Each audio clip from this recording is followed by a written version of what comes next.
Well, the third or the fifth, good morning to you. I hope it's really becoming a great morning. And I'm really glad that there are so many of you who are here, and not in the coffee way, but here and listening for this topic. Because regardless of if you are just curious about what I'm going to talk about, if you are very excited or maybe a little bit skeptical about the multi-agent systems, the fact that you are here already tells a lot. Because we all either know or sense that this is going to be a very important topic for organizations in the future that we can agree on. What we might disagree is at what scale and when it's going to be important, but we will talk around it. But what actually multi-agent systems are? While it is a little bit more complicated to think about it on the organizational, on the enterprise level, let's look at the very practical day-to-day example. Summer is approaching, and I hope you are all going to have a very well-deserved vacations. And let's assume you want to travel somewhere.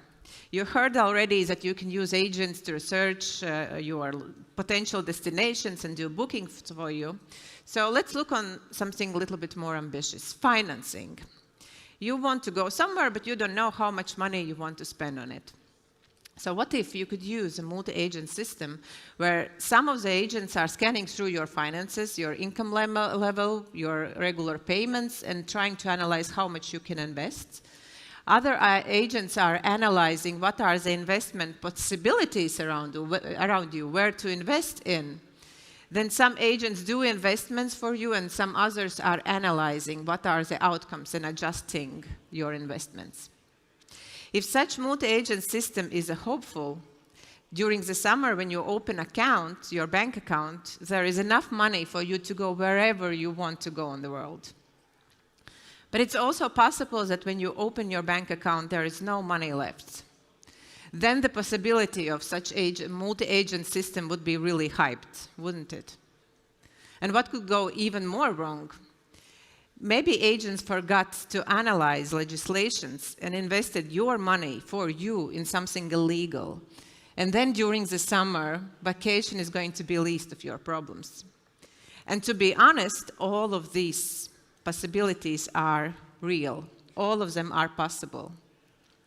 My job in Accenture Baltics is to support growth. So I need to analyze what's happening in the market, what our clients need, and make sure that we can deliver on what our clients need. But how can I do my job if there is such a variety of promises for the clients? So we did a lot of internal investigation and co-investigation with clients, and we have some findings, what is very important in this journey, and I will share it with you during this presentation. But before we jump there, let's look at what other companies are doing with multi-agents already. In Silicon Medicine, last year I was on this stage talking about the future of AI, including multi-agent systems. And in Silicon Medicine was one of the examples which I mentioned. Because they created their pharma AI system, it is like 500 or 1,000 agents who help companies to streamline the drug production process, starting from discovery where the drugs are needed, where is the potential for new drugs, and then through all of the process up to the clinical trials. But that was last year. What's happened? What's changed during the year? The system still works. Company has been able to come up with more drugs than ever, so strengthening their core business process.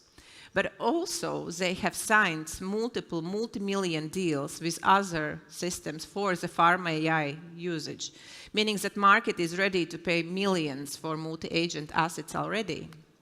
And of course, other companies in pharmaceutical industry is following their lead. So I think that is a great success for in Silicon Medicine.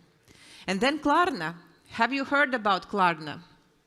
Yes, Klarna is a financial and technology company from Sweden. Great company. And a couple of years ago, they were actually one of the first to jump on this AI is going to replace all human jobs trend. I think around 2 years ago, they fired half of their employees working in the customer care, customer support, and replaced that with AI, with chatbots. And to be honest, unfortunately, numbers were really impressive. The AI module was able to handle 2.5 million of incoming customer requests per month. So company is on the Wall Street, and Wall Street was really happy with company's performance. But then what company realized somewhere in last year is that their number of reopened customer cases started to increase.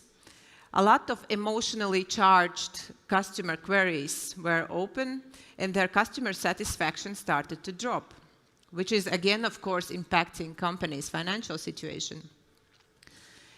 What company CEO realized in the middle of last year publicly, you can Google it, he said that when you focus only on the volume numbers, and if you prioritize only the volume, the volume can mask the loss of quality and other impacting important topics for the company. So companies started to rehire their people back, and they are applying right now a hybrid model where 2/3 of their incoming customer queries are handled by AI, the most simplest ones. But then the complicated ones are handled by real humans. And customer satisfaction is back, and we can see it also on the company's financial numbers, which started to grow at the end of the last year. Both of these cases are very different trajectories, how multi-agent journey and AI journey can look for companies. And what then is the factors which is actually determining what the way is going to be? First is complexity, because complexity is really underestimated for majority of companies right now.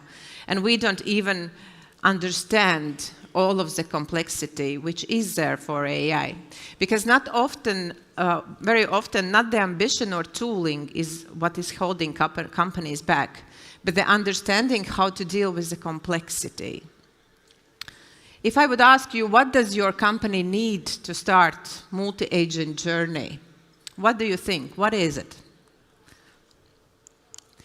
I bet you were thinking on some of these terms here about Gemini or OpenAI or LLMs as the brain, the AI brain for agentic journey. You might be thinking about Copilot, Cursor, Windsurf as the tools that your company needs for multi-agent journey. And don't get me wrong, all of these tools are really great. You can do amazing things with these tools. But for the enterprises and companies, the problem is that these tools alone are not built to deal with the complexity of the organization. What it actually takes for a company to scale and build multi-agent systems is pictured like this. And you can see so many new keywords and so many new concepts arriving in the play. Companies now need to start thinking about AI governance, meaning what the agents are allowed to do, what they can do autonomously, what they are not allowed to do, and where humans will intervene in their actions. You need to start thinking about agentic evaluation. It is very simple to evaluate what one of your agents did. You simply look on the result that it created and try to understand if that's correct and if it did something clever. But then when you have hundreds, thousands of these agents running, how do you evaluate how they perform? And moreover, on the overall system level, how do you measure if this system is secure, if it is reliable, if it is operating according to company goals, business objectives, and quality standards? Businesses need to start thinking about contextual rethinking. Agents make their decisions based on information that is available for them at that point of time. But what happens when new information emerge, when conflicting information emerge? How they will know when they need to reevaluate what they have already decided? And then workflow optimization, for example. Agents run hundreds times faster than we do. They make decisions hundreds times faster. So how do they operate? How thousands of these agents operate? What should happen first? What should happen second? What can happen in parallel? And what they are messing up with each other? Agentic orchestration is one of the new keywords and thinking terms that everybody is thinking about. The next factor of companies' customer multi-agent system journey is rather obvious. How ready are companies for these journeys? How well is documented all of the bloodstream of company policies, procedures, workflows, approval flows, written and unwritten rules for how companies operate? How ready are they to be taken and fed into the multi-agent systems? And how ready are people to engage in this? If I would ask you, well, I will actually ask you, but don't shout straight away, just think about it. If in 2 months there is multi-agent system there, how ready would be your organization to start using it? And if organization is too big, how ready would be your business unit or your function or your team to feed in the way how you work into this multi-agent system? Because in my experience, very rarely it is the case. But not everywhere. Let me share with you BMW AI journey. And I'm sharing only the publicly available information. So you can, to be fair, BMW started to experiment with AI already like 7 or 8 years ago. They as well were looking on how they can streamline their car production process to make it faster and cheaper for them. And they found a way, but the biggest success for this company is not only is AI helping them to come up faster and cheaper with the new cars, but they didn't treat it as just a single use case. Successful use case that they can be proud of. They are rethinking right now how they can feed AI in every function and every operation that company is doing. To be fair, the journey is not ended yet, so I cannot share the end results with you, but I'm sure that we are going to hear of their transformational journey in the news in the upcoming periods, because this is one of the first and rarest companies who really do it and plan and experiment on the enterprise level. And then, I don't mean to scare you with this slide. Well, actually I do, but just for you to understand what is the real complexity of this, what BMW is doing. On the slide, you can see the maturity of only software engineering activities that teams are doing, starting from experimenting with MVPs and ending with maintaining and operating systems. And with each of the maturity layers, there is new intent that the teams need to take into account and that they need to fulfill. There is new level of context that the teams need to take into account. And hundreds and different type of agents that they need to build to actually support this intent, this context, and these actions. And this is only on the software engineering. This is our core business. But none of the companies are doing only software engineering. So if that is so complicated, it must be costly, don't you think? Exactly. And cost is the third impacting factor for companies. And when you think cost, what is first that comes into your mind? Those AI-skilled people, those architects who are able to design the system and build the system and maintain the system. But that's old paradigm thinking, because people are not the biggest driver of the multi-agent journey for companies. And then you must be thinking about tokens, right? So how many tokens these people are going to use and how much it's going to cost for the companies. But again, that's not the biggest cost driver for multi-agent journey for enterprise companies. Because total cost of ownership is also something that is, total cost of ownership for multi-agent systems is something that is underestimated right now. And that's logical because we don't have so much experience in that. But what I want to show you is that yes, while model and LLM costs are going to be significant, but it can be only up to 20 or 25% of total cost of ownership. Another 15 to 20% goes to orchestration and agentic logic. So building and maintaining all of these operations around agents that I was talking about. Then data pipeline and vector infrastructure. Where are you going to feed in all of that company's bloodstream? It's different type of infrastructure. It's different type of costs that companies need to be prepared for. Tools and system integration, of course. And then cloud infrastructure, human oversight, quality assurance, security, all of these factors are going to sum up. So for companies, the first realization that they need to be thinking is not on the LLMs, people, or tokens, but on the total cost of ownership for the whole system. The good news are that we are right now in AI application era, in the middle of AI application era. This is a slide from Grand Review Research Estimate, which created, I think, this beautiful diagram showing how AI is changing from experimentation up to enterprise reinvention. The first wave was AI builders era. It is where majority of the new tools and the platforms emerged that we started to experiment with. Now we are in the middle of wave 2, which is AI application era. This is where people, companies, the bravest companies, the biggest risk takers are taking these tools and platforms and experimenting what they can do with them on the enterprise level, what they can achieve on the enterprise level. And then when we see more and hear about more and more of the success cases, then we will enter wave 3, which is AI reinvention era, where also more of the financing is going to flow in, but also more of the companies jumping on the journey.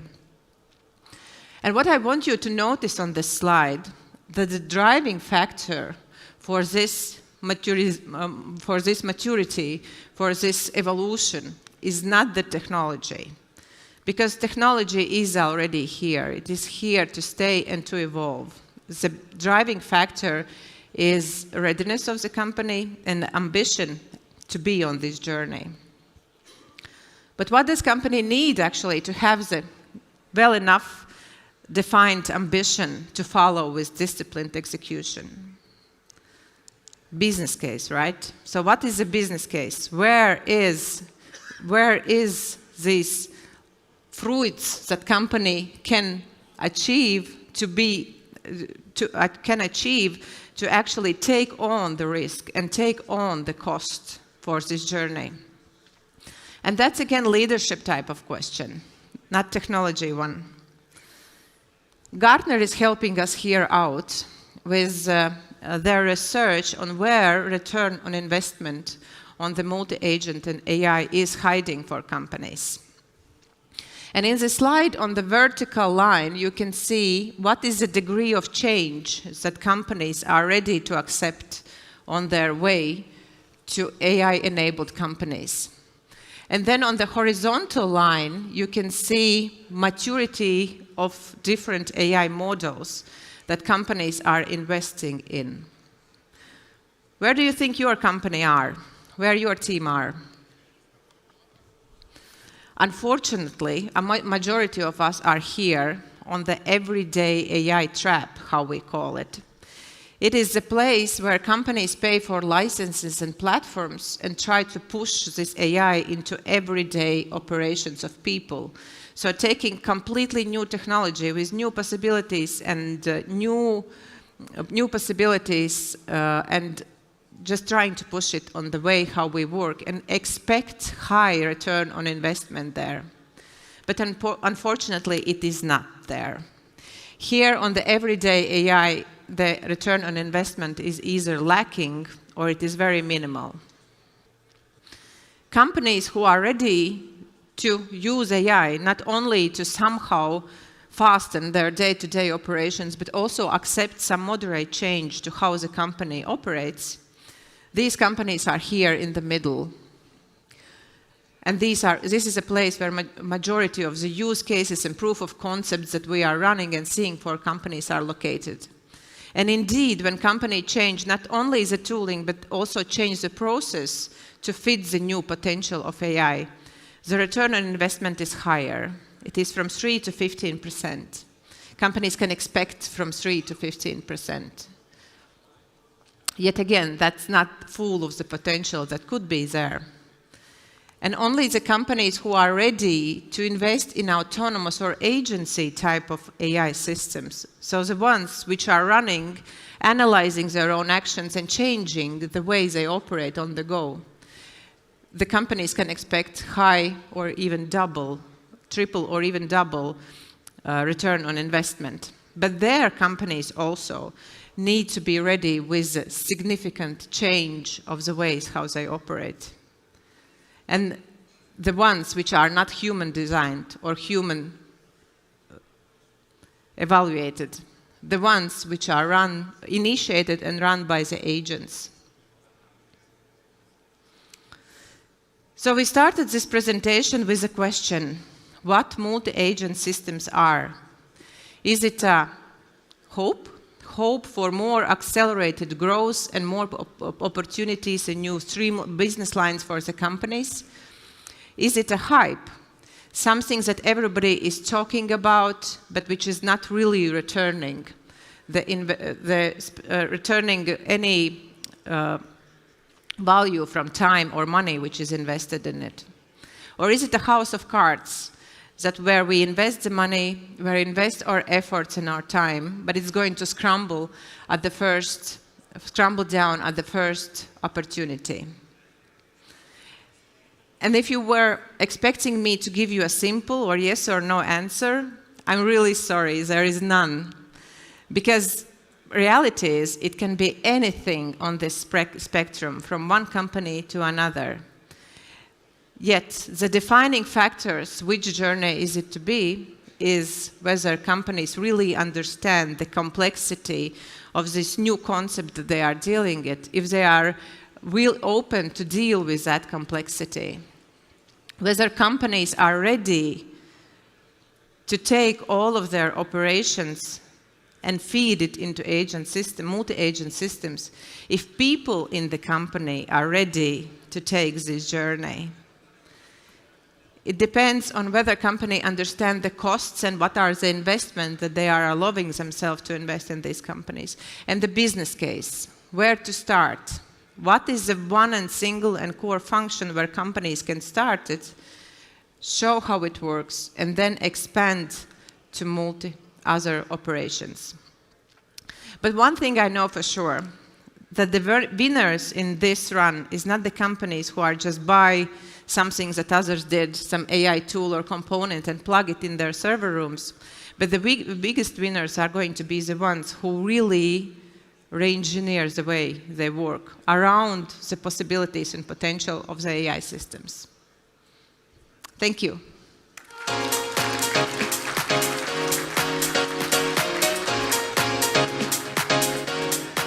Susanna, as you say, the tech is there. Yes. It all comes down to how an organization's leaders think about their readiness, their ambition, which takes us to the culture of the organization. If you are parachuted into boardrooms to try and help them create the culture that can make the most out of this crazy moment of opportunity, what can you advise them? How should they think about the way their team thinks, tells its own internal stories? I think there are two very important factors here, human one and logical one. Because on the logic-wise, it's all about the business case that I was talking about. So what do you invest? What are the new opportunities that appear? Yes, it's risky, but boardroom people know how to manage risk, right? So this is not the new concept for them.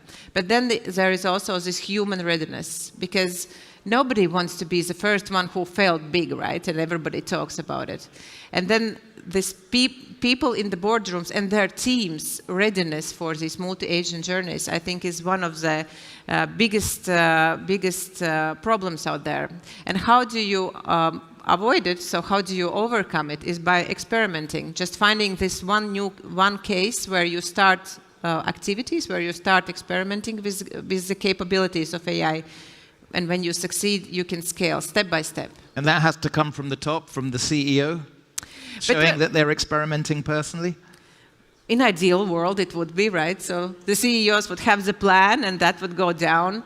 Unfortunately, not always the case. In our experience, many people working on the projects and departments and in the teams come up with the great ideas.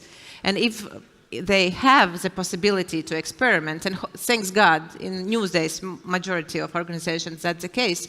When they start to experiment and they can show their results to their managers, the managers are happy to take results up and up and up. And that's another way how the journey can start. And when you see the success in your company, you will be, in one case, you will be more willing to scale it on the other cases as well. The corporate culture to deal with AI is a whole other summit. We'll get to that later. Thank you very much, Zana Segruma. Yep.